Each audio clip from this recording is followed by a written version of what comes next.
I really like Marvel's Spider-Man 2. Between its spectacular traversal mechanics to its amazing combat with a heartfelt story and an addictive gameplay loop, Marvel's Spider-Man 2 is a blast.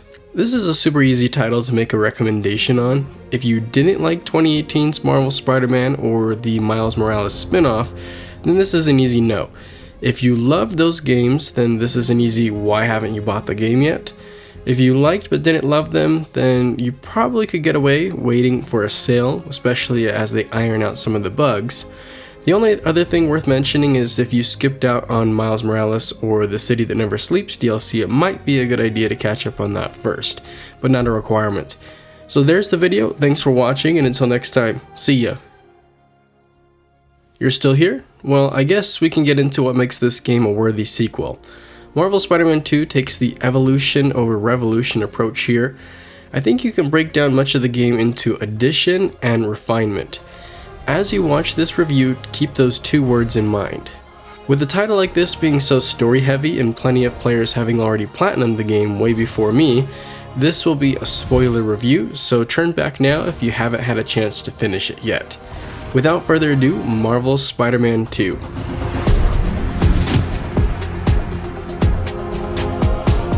So what's new about Marvel Spider-Man 2? The first thing that comes to mind is speed. You move around New York City a lot quicker than before between overall faster swinging and the addition of web wings. The web wings are a fantastic inclusion to traversal. They get you as close to flying without actually flying as possible.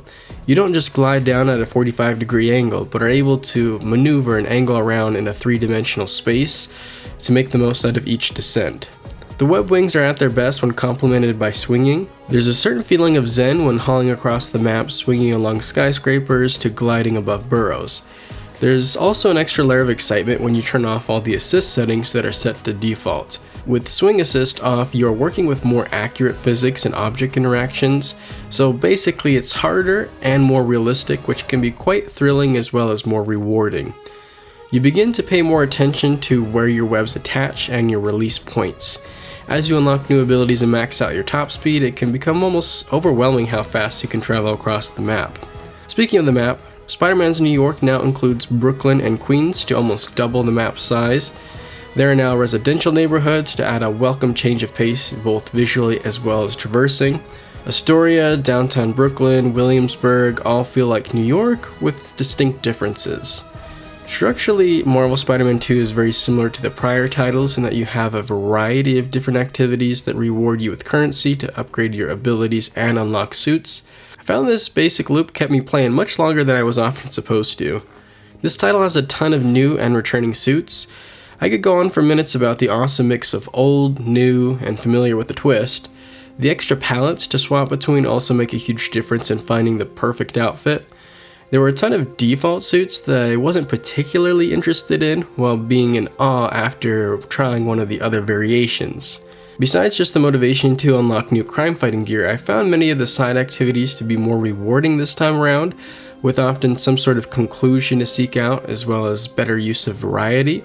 I believe one of the biggest improvements to side content here is the overarching stories that accompany their completion.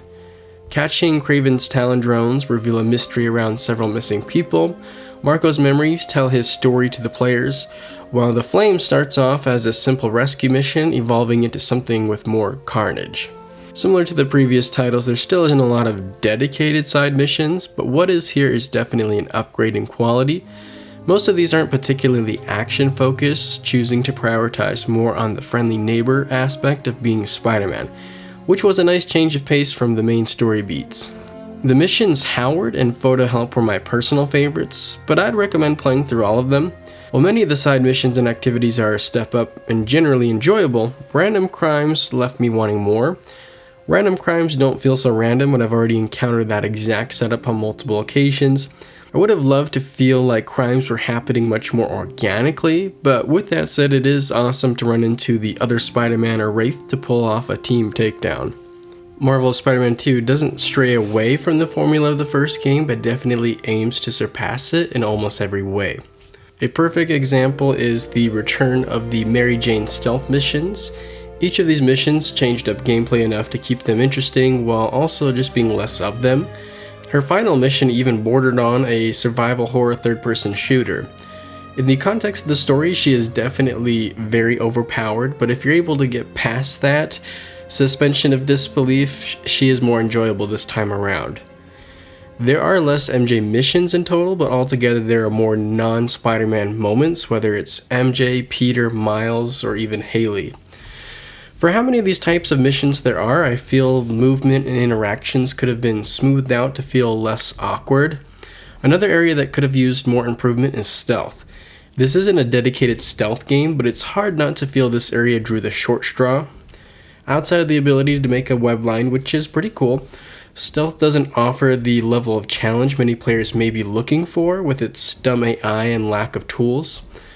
It's not that it's bad, it just left me wanting more, especially in contrast to how awesome combat is. Now, combat is as good as ever here. You're still performing a juggling act of managing offense and defense when systematically breaking down a group of enemies.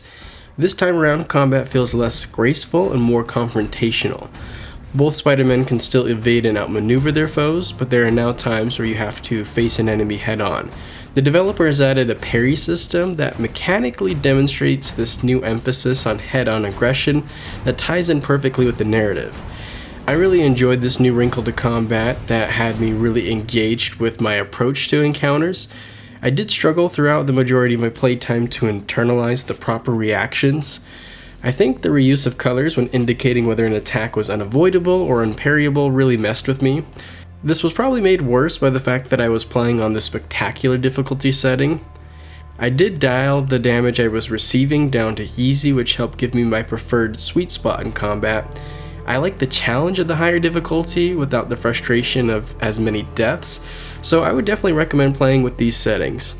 As a whole, the enemies this time around are definitely tougher. Kraven's army brings a certain level of tactics that really challenged me when it came to prioritization and strategy, while the symbiotes were more chaotic and demanding when it came to my reactions and timing.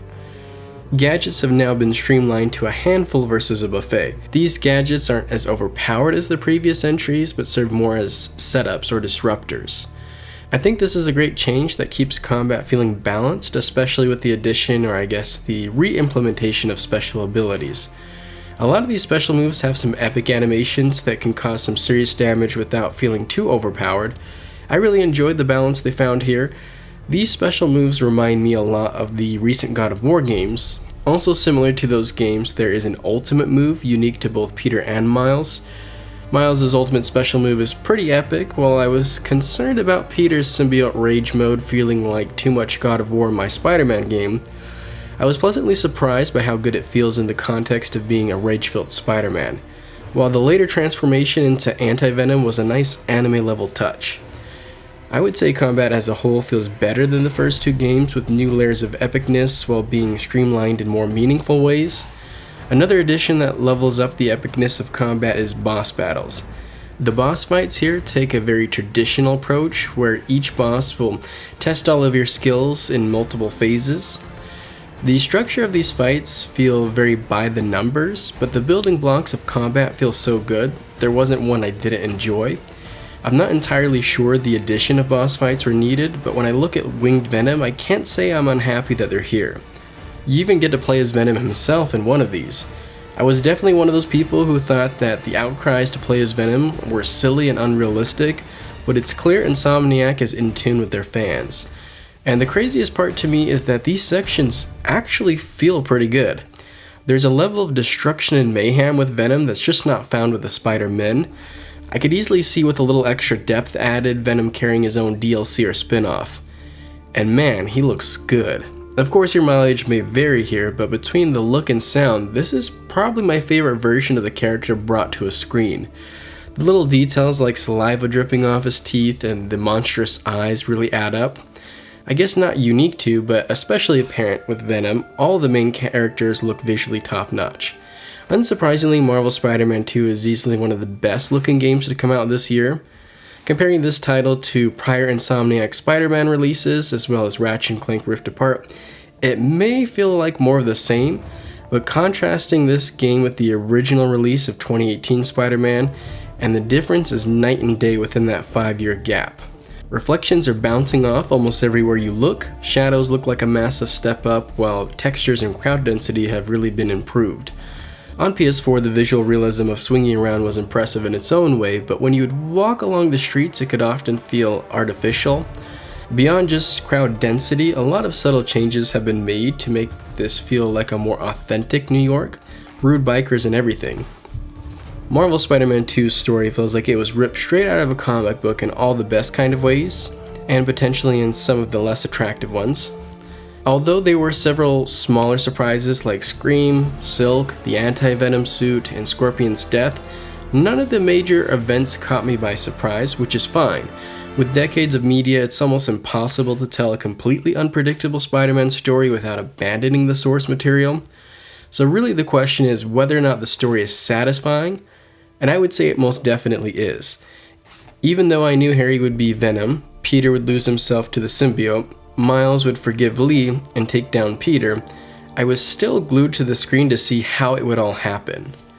Similar to a good prequel, you know the destination, but you love the journey of getting there. What makes this series of events so engaging is the characters, and what better place to start than Venom? Venom's overwhelming presence was awesome. I loved how he embodied raw aggression and chaos, while also having a more subtle layer of hurt and pain that would bubble up. Like several of the other villains in this game, you can't help but feel for Harry even if you don't agree with his actions. Harry as a whole was a great addition to the cast. The writers were able to insert him and his history into the story with ease.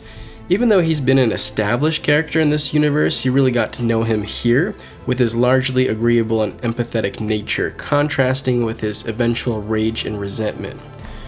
This would be perfect time to bring up the length of the game. Marvel Spider-Man 2 is comparable in length to 2018 Spider-Man, so the lack of playtime is really a non-issue here. However, the story could have definitely benefited from being longer. With 2 Spider-Man and several characters' downward spirals and redemption arcs, the game could have spent more time on each of these big players. I would have loved to have seen Harry's transformation over a greater period of time, or even gotten to know Kraven better. I will say for what time each character spends on screen, the writers were really efficient in making the most out of those characters. Similar to Venom, Kraven also has a demanding presence whenever he's on screen. Although to me the idea of Kraven doesn't sound particularly interesting as a villain, the writers did a fantastic job of portraying him as a calculated and driven madman looking for the ultimate game before his days are numbered. I would have loved to understand him and his motivations just a bit better, going to my point about wanting more time, but definitely a great catalyst to the story. The supporting cast of MJ, Rio, Haley, and Genki all bring their A games as supportive yet active characters into the Spider-Man's lives. And that's one of my favorite aspects of this Insomniac universe, is this game in particular, it's all about Peter and Miles. The dual protagonist setup is a fantastic way to explore the different aspects of being Spider-Man based on where they are in age. Peter's life represents a more mature set of problems and dilemmas that come with being a more seasoned Spider-Man, while Miles' world harkens back to a Spider-Man early in his career balancing school, family, and social pressures. This collision of perspectives gives you the best of both worlds from a narrative point of view. I really enjoyed the brotherly friendship between Miles and Peter. This was expertly shown with their loyalty to one another despite conflict and miscommunications. Now, an aspect of the relationship I wasn't the biggest fan of is the lack of mentorship. At this point in their careers, Miles has been a full-on Spider-Man for about a year or so, while Peter is coming up on 10. Yet not only is Miles Peter's peer, but he's his superior.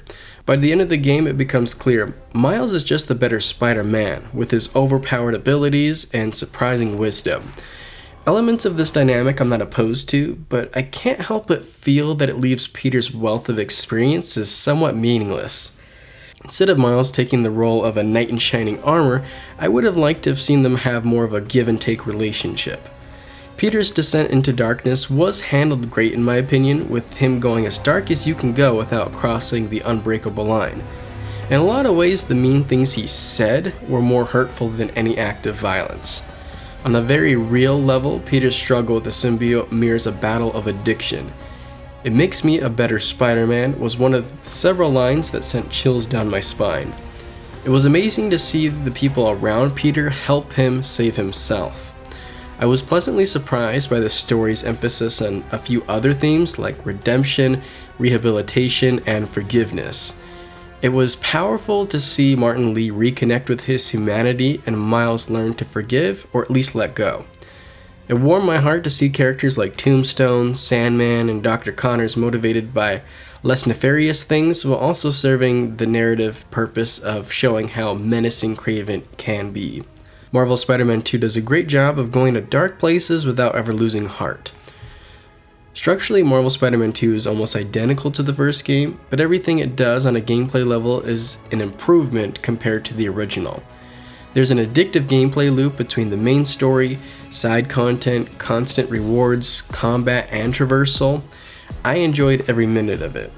You may or may not like the story better than the first, but the quality of writing and performances are definitely here. For me, Marvel Spider-Man 2 is almost everything I could ever want out of a sequel. Based on my rubric, this game could be considered a 9.5, but after several crashes and a few bugs, the current feeling that there's a lack of polish brings this down to a 9, at least as of right now. If you enjoyed either of the previous games, then this is a no-brainer recommendation. Have you had a chance to play Marvel Spider-Man 2, and if so, what are your thoughts? Did Insomniac play it too safe? Is this exactly what you were hoping for? Sound off down below. As always, I appreciate you for watching, and until next time, see ya.